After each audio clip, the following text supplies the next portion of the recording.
ओम श्री गणेशाय नमः। हर हर महादेव। भगवान शिव की श्रेष्ठता तथा उनके पूजन की अनिवार्य आवश्यकता का प्रतिपादन। नारद जी बोले, ब्राह्मण प्रजापति, आप धन्य हैं क्योंकि आपकी बुद्धि भगवान शिव में लगी हुई है।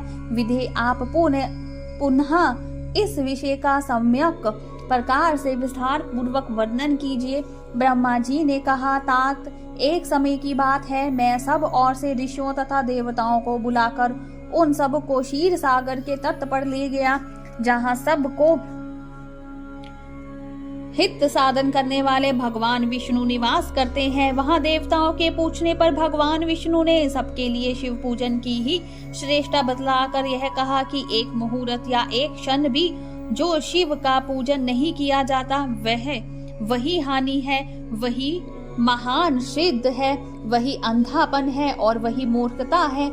जो भगवान शिव की भक्ति में तत्पर हैं, जो मन से उन्हीं को प्रणाम और उन्हीं का चिंतन करते हैं, वे कभी दुख के भागी नहीं होते। जो महान सौभाग्यशाली पुरुष, मनोहर भगवान, सुंदर आभूषणों से विभूषित स्त्रियां, जितने से मन को संतोष हो उतना धन, पुत्र, पोत आदि संतति, आरोग्य, सुंदर शरीर, अलौकिक प्रतिष्ठा, स्वर्गीय सुख, अंत में मोक्ष रूपी फल अथवा परमेश्वर शिव की भक्ति चाहते हैं, वे पूर्व जनों के महान पुण्य से भगवान सदाशिव की पूजा अर्चना में प्रवृत्त होते हैं। जो पुरुष नित्य भक्ति परायण हो शिवलिंग की पूजा करता है, उसको सफल सिद्धि प्राप्त होती है तथा वह पापों के चक्कर में नहीं पड़ता। भगवान के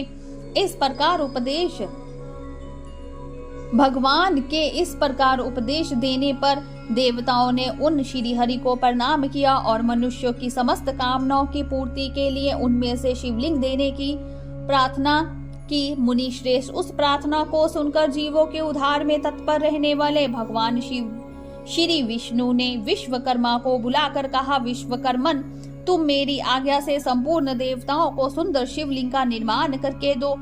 तब विश्वकर्मा ने मेरी और श्रीहरि की आज्ञा के अनुसार उन देवताओं को उनके अधिकार के अनुसार शिवलिंग बनाकर दिए।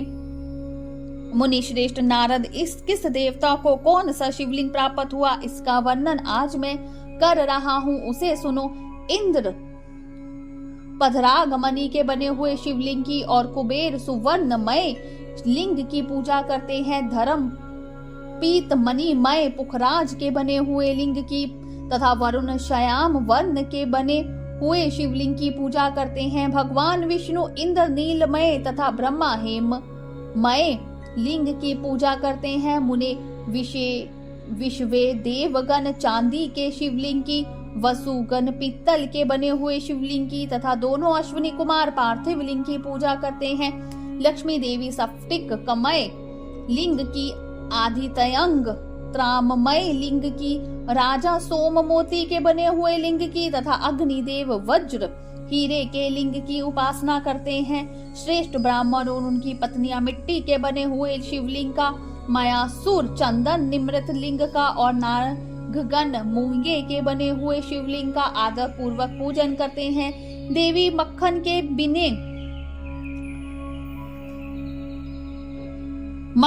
बने हुए लिंग की, योगी जन भस्मय लिंग की, यक्षगण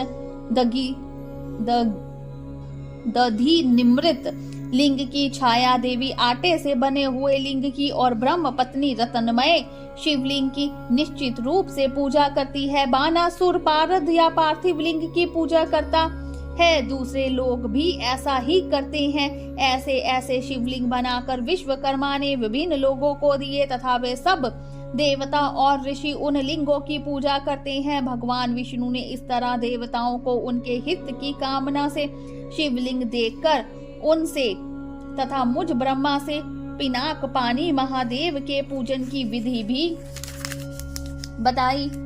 पूजन विधि संबंधी उनके वचनों को सुनकर देव शिरोमणियों सहित मैं ब्रह्मा हृदय में हर्ष लिए अपने धाम में आ गया। मुने वहां आकर मैंने समस्त देवताओं और ऋषियों को शिव पूजा की उत्तम विधि बताई, जो संपूर्ण अभीष्ट वस्तुओं को देने वाली है। उस समय मुझे ब्रह्मा ने कहा, देवताओं सहित समस्त ऋषियों, तुम प्रेम परायण होकर सुनो। मैं प्रसन्नता पूर्वक तुमसे शिव पूजन की उस विधि का वर्णन करता हूँ जो भोग और मोक्ष देने वाली है। देवताओं और मुनीश्वरों समस्त जंतुओं में मनुष्य जन्म पाता प्राप्त करना प्राय दुर्लभ है। उनमें भी उत्तम कुल में जन्म तो और भी दुर्लभ है। उत्तम कुल में भी आचारवान ब्राह्मणों के वहां उत्पन्न होना उत्तम पुण्य ही संभव है, पुण्य से ही संभव है।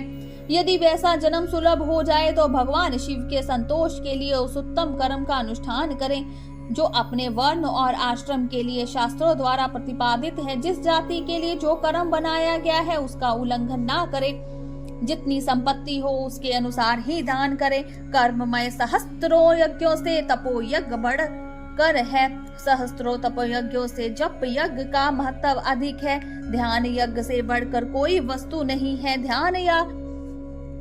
ध्यान ज्ञान का साधन है, क्योंकि योगी ध्यान के द्वारा अपने इष्ट देव समरस शिव का साक्षात्कार करता है। ध्यान यज्ञ में तत्पर रहने वाले उपासकों के लिए भगवान शिव सदा ही सन्निहित है। जो विज्ञान से संपन्न है उन पुरुषों की शुद्धि के लिए किसी प्रायश्चित आदि की आवश्यकता नहीं है। मनुष्य को जब तक ज्ञान की प्राप्ति ना हो तब तक वह विश्वास दिलाने के लिए कर्म से ही भगवान शिव की आराधना करे। जगत के लोगों को एक ही परमात्मा अनेक रूपों में अभिव्यक्त हो रहा है। एकमात्र भगवान सूर्य एक स्थान में रहकर भी जलाशय आदि विभिन्न वस्तुओं में अनेक से दिखते हैं।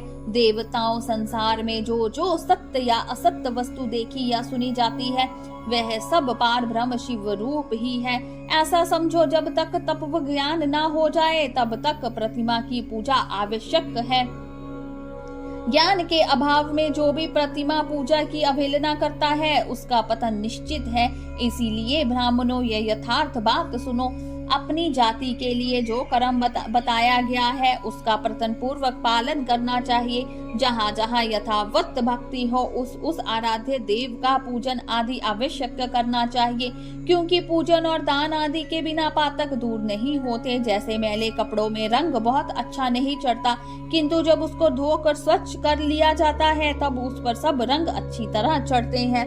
उसी प्रकार देवताओं की भली भांति पूजा से जब त्रिविध शरीर पूर्णतः निर्मल हो जाता है तभी उस पर ज्ञान का रंग चढ़ता है और तभी विज्ञान का प्रकाटाय होता है। जब विज्ञान हो जाता है तब भेदभाव की निवृत्ति हो जाती है। भेद की संपूर्णता निवृत्त हो जाने पर द्वंद्व दुख दूर हो जाते हैं और द्वंद्व दुख से रहित पुरुष शिव रूप हो जाता है। मनुष्य जब तक गृहस्थ आश्रम में रहे तब तक 5 देवताओं की तथा उनमें श्रेष्ठ भगवान शंकर की प्रतिमा का उत्तम प्रेम के साथ पूजन करे, अथवा जो सबके एकमात्र मूल है उन भगवान शिव की ही पूजा सबसे बढ़कर है।